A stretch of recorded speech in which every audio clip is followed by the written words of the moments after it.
And then it should go. Okay, so let me see if you come on.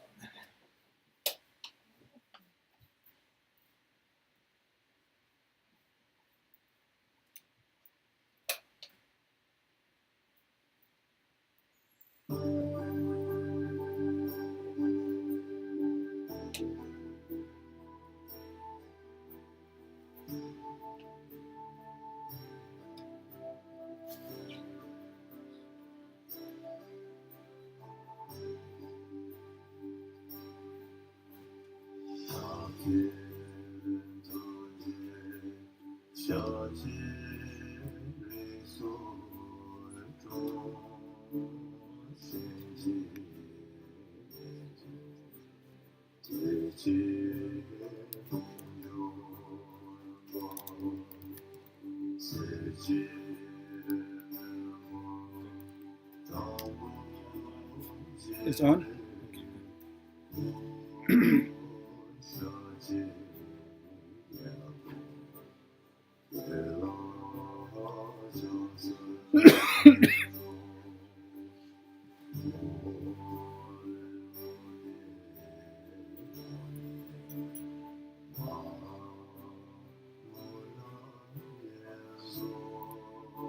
Allora, aja Ganden Lha, ma chuch na wala. Te mekwa de. Lo de nang de. Oh, kim do kani.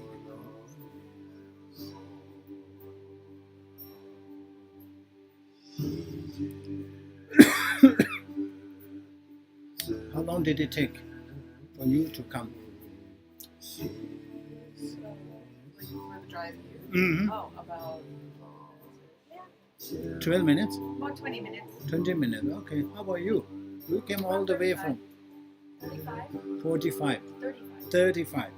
You came from Wisconsin. I'm on the west side of Lake Minnetonka. Ah, Minnetonka. Okay. I live in Maple Grove, so nearer. So far.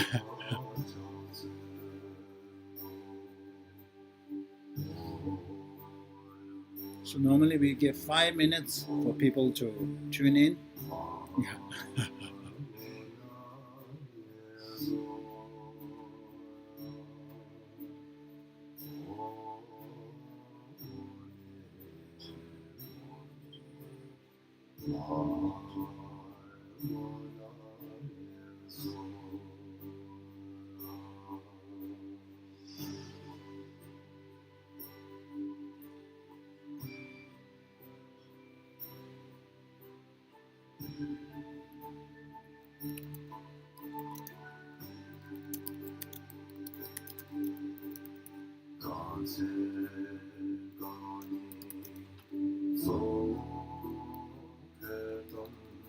Oh, that's